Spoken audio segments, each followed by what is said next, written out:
So first tonight, real fears that the proposed Hillsborough Law aimed at combating establishment cover-ups is in danger of being watered down.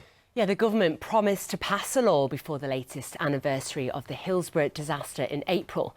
But we're now in the middle of June and there's still no sign of it coming before Parliament. Those who support the bill say it's about much more than the legacy of Hillsborough. They say it's to protect all victims of avoidable harm, like the infected blood and post office scandals, Grenfell and grooming gangs. But two Labour MPs and other supporters say they're very worried that when it does finally appear, it won't be tough enough. They've been speaking exclusively to our political correspondent, Lise McNally. It's been a political promise we've heard again and again, one always able to raise a cheer. One of my first acts as Prime Minister will be to put the Hillsborough Law on the statute book. All we're waiting for is the outcome of the election to make good on that. A law for Liverpool. A law for the 97. I know for campaigners it's referred to as Hillsborough Law. Hillsborough Law. Hillsborough Law.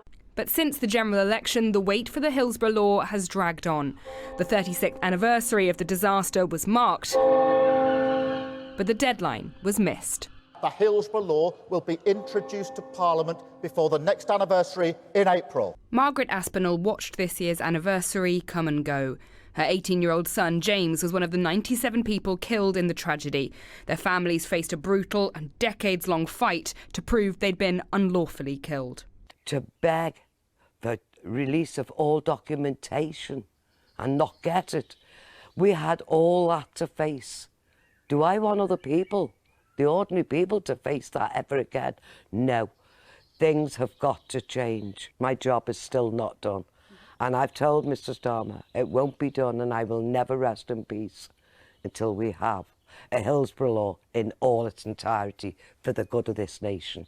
The government's not yet published a draft of the legislation, so we don't know what it will look like when it arrives in Parliament. But campaigners say to be a true legacy for the 97, the Hillsborough Law must contain three basic principles to protect the public if they're caught up in any disasters where the state could try to cover up its mistakes, like the infected blood scandal, the COVID pandemic, or the grooming gangs inquiry. First, there must be duty of candour. This would compel public bodies and their employees to tell the truth in any inquiry and actively provide evidence and assistance. Second, those found to have lied about wrongdoing must face criminal sanctions. And third, bereaved families should be given parity of funding so they can afford the same quality of lawyers as the public authorities they need to challenge. It's believed that how these could work in practice have caused disagreements and delays in Whitehall, and a lawyer who helped draft the original bill now fears it's being watered down. I've not been allowed to see it, but others have, albeit very briefly and without the opportunity to take notes.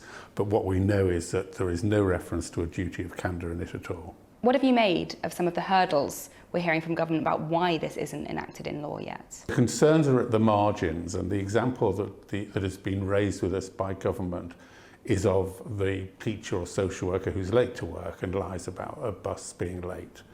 And they say she could be exposed to criminal sanctions for that.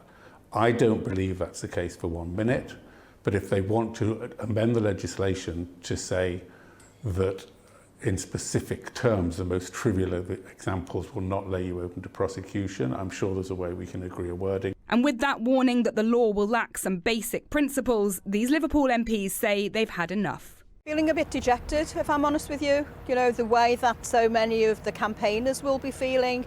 We were promised the Hillsborough Law this year, and it hasn't happened. You know, and a justice delayed is a justice denied. Duty of candour with criminal sanctions and funding parity. If it doesn't have those things, is it still the Hillsborough Law? No, absolutely not. If them key elements to it are not delivered, well, no. And I've said this to the ministers, and Kim said the same as well. Take the name Hillsborough off it because it's not something which should have that name connected to it. It's not a legacy, and it'll just disappoint so many people. How big a problem politically could this become for the government? It could be a massive, massive impact on the way that our constituents feel about the party. No, we've had so many U-turns. We actually want something to deliver on the doorsteps of our constituencies. I really fear, the electoral consequences of this, but that for me, that's nothing. It's where we are morally. It's what's been promised. The government says it remains committed to introducing the Hillsborough Law, and it's better to get it right than rush it out. But until the legislation is laid down before Parliament, the legacy of the Hillsborough disaster remains up in the air. And Lise joins us now. Lise, very frustrating for those trying to get the Hillsborough Law over the line. The very issue came up in the Commons today. What's the government had to say? Yeah, that's right. And given the determination of Merseyside MPs to see this legislation laid before Parliament, I think we can safely expect the Hillsborough Law to keep coming up in questions to ministers. Today, it was the turn of Margaret Aspinall's MP, the member for Knowsley, who asked the Deputy Prime Minister to reassure the House that the government will ultimately keep its promise to the Hillsborough families and deliver justice for the 97. It comes amid a stalemate in which the government insists that it is still committed to the duty of candour. Here's what Angela Rayner had to say. We remain fully committed to bringing in a Hillsborough Law. The state has failed victims and their families too many times in the past, and that is precisely why our focus is now on getting the legislation right. I can assure her that measures will be brought forward as soon as we're confident that they will deliver, Mr Speaker, the justice victims deserve, and we want to do this at pace. Now, at pace is a subjective term, but the Prime Minister is very personally invested in this promise. He was a human rights defender for much of his pre-Parliament career. He's met Margaret and many of the bereaved families, and of course he'll be all too aware of the looming Labour Party conference in September. To go back to Liverpool and stand on that same stage without having kept the promise he made just a year ago, well, that would take some serious political guts.